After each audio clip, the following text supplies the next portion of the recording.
Hey guys, thought we should do an update. It's long overdue.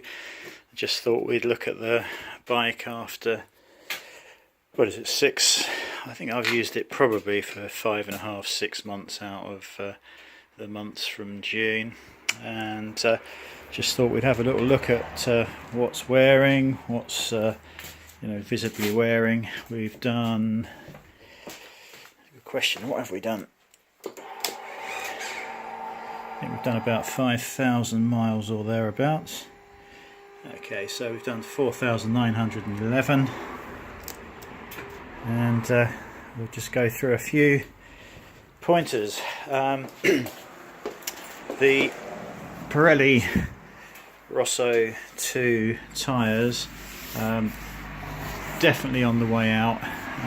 The front one, let's see if I can find the, yeah, you can see the wear indicators here and there, just almost touching on this side and a little bit more on the other side, so they're pretty much near the limit.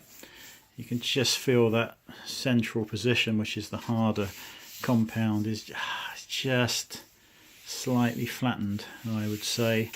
But no, you would expect not much more probably than 5,000 out of a pair of tyres like this.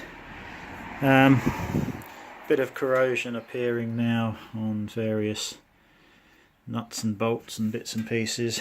I was going to have this as a summer only bike, but because I wanted to do some other stuff with the bike or with another bike, i.e. the blood bike service, I wanted to join that, which we'll talk about in another video. I decided I was going to have to use this throughout the year, so consequently it's got rained on and probably a bit of salt water, and you can definitely see that it's showing signs of 5,000 miles worth of wear. If you look down there to the exhaust and right under here, this is just stuff that will not clean off of the exhaust and the plastic and the engine. But again, nothing unusual for using the bike in the winter.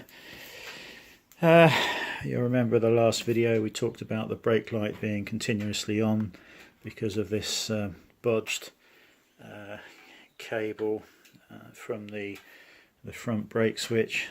They had crimped an extra piece of wire on there, and this tube had just filled with water, and there was enough resistance leakage to allow the brake lights to be turned on all on their own. Pretty annoying, and it's a bodge. Sorry Ducati. The Ducati dealer in Cambridge said, "Oh, you shouldn't put that video on YouTube, and don't contact Ducati UK about that." Well, why not? A bit precious, are they, about their bodges? It's not acceptable. It's a safety issue, and I haven't reported it yet, but I'm going to be doing it soon. These were replaced, as you remember, at the beginning. No signs of any issues there. I have covered the bike in some fluorescent strip after having the touring pack fitted, which, as you recall, was the screen and the panniers and that rear seat rest.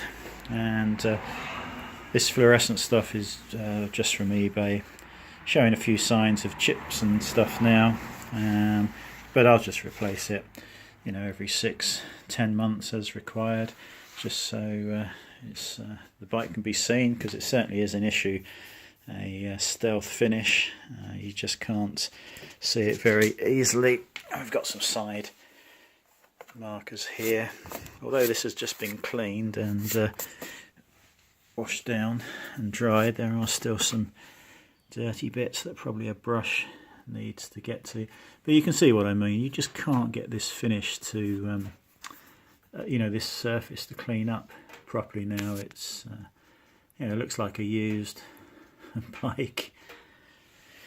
So yeah, front tyre covered, no issues with the brakes, absolutely great. Brembos, obviously, again starting to tarnish around these bolts here, you can probably see.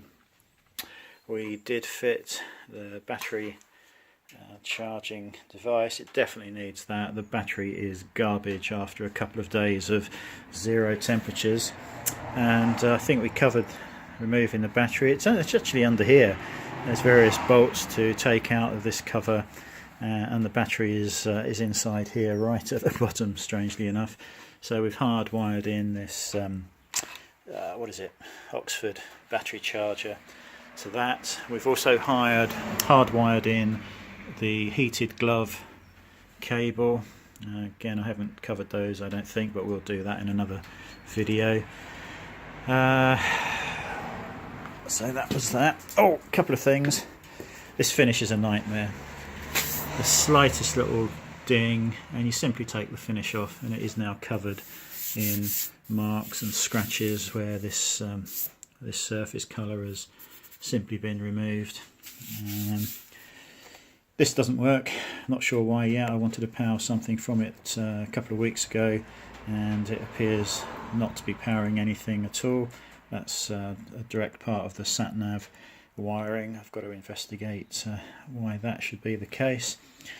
This has to go. That is a complete pain in the arse. I don't need a locking cap. You've got a keyless ignition system, so invariably the key is zipped up somewhere on me, on my person when I call in at the petrol station, and to have to find the key each time I fill up, which is frequently, is a pain in the backside. So I'm hoping that we can find a replacement for this somewhere. So down to the protectors that we've fitted here. Again, it was they're not a perfect fit, and you have to just sort of line them up as best you can.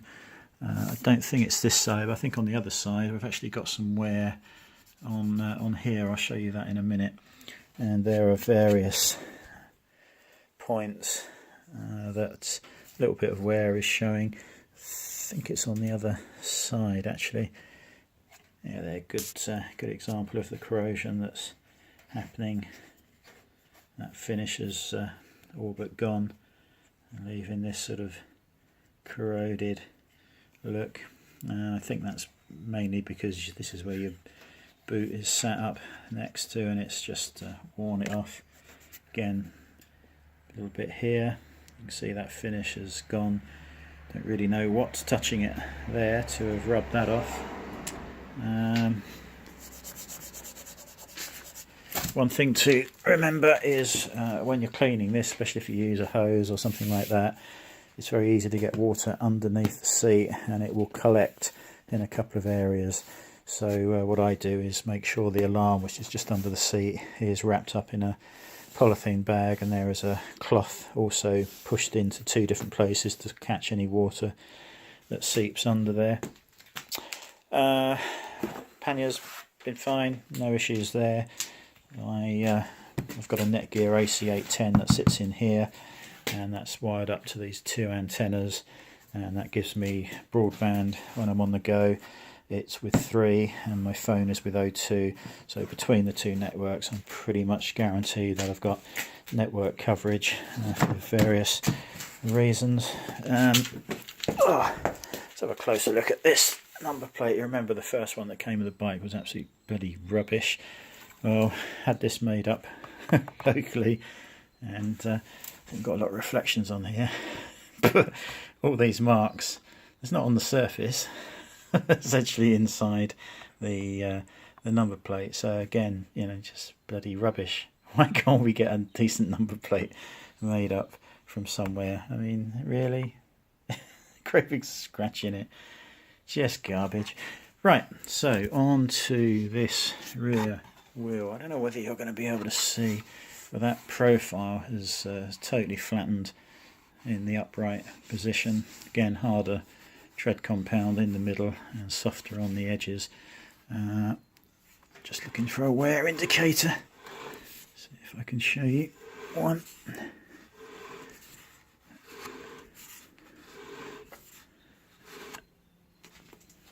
Yeah, there. This is going to pick it up. Yeah, there we go. So again, good bit of tyre left on the left and not so much on the right. again, rims are starting to show dirt that can't be cleaned off. Same with the exhaust, but you know, no more than you would expect. Corrosion on these fasteners. What else? I was going to show you some wear somewhere. Oh yes, tank protector, very expensive, and all the wear is happening under here.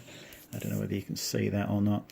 All that finish has been knocked off by, I don't know, jacket, zip, not sure.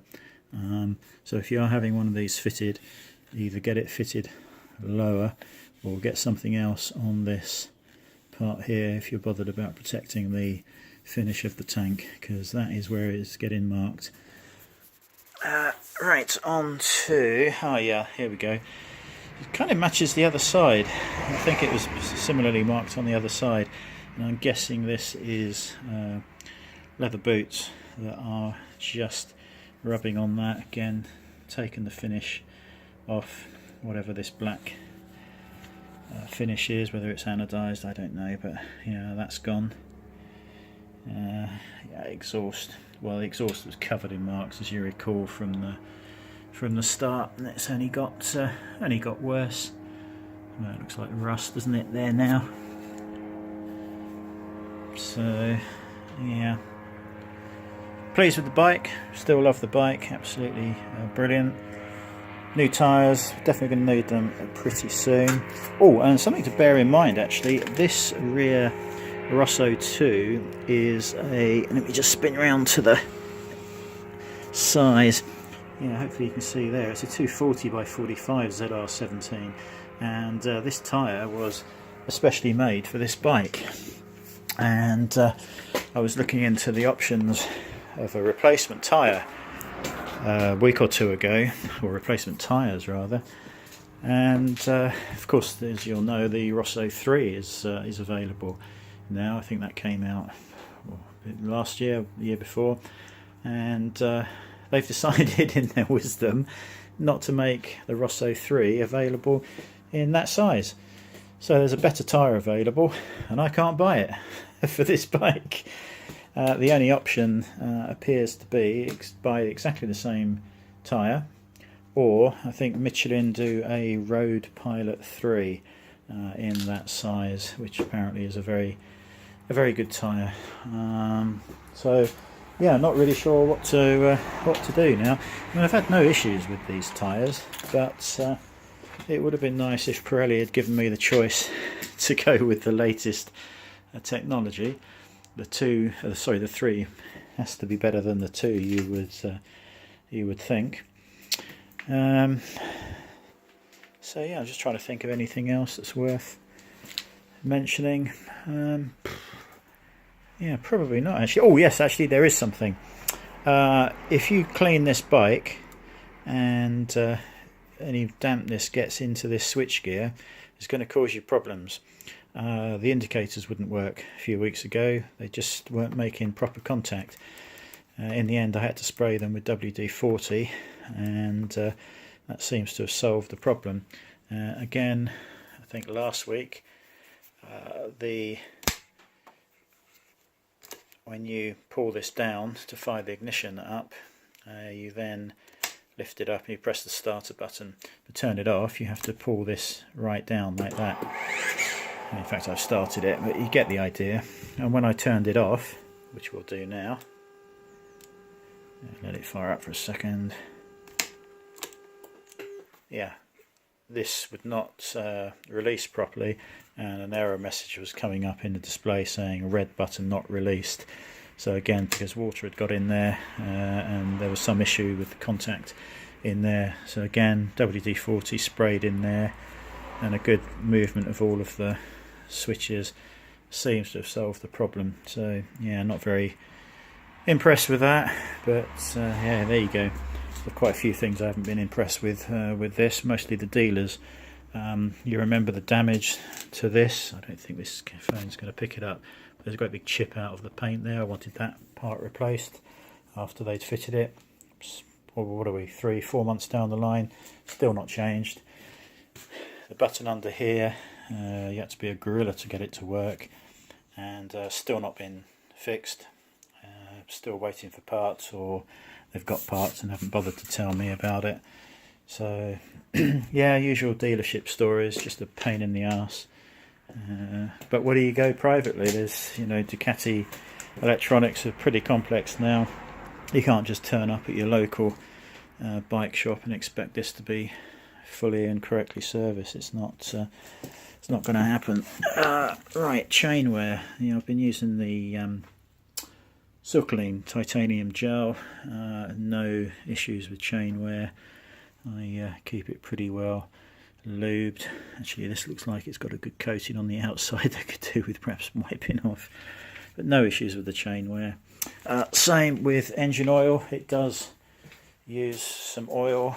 I use the Ducati recommended Shell Advance 15W50, and strangely the Ducati dealership don't use it. They use something else. So yeah, probably for cost, but Ducati recommend this, so why isn't the dealer using the same oil? Very weird. I have used I think one bottle, and there is probably about a third left in this one in 5,000 miles. So yeah, again, you know, pretty much expected, I think.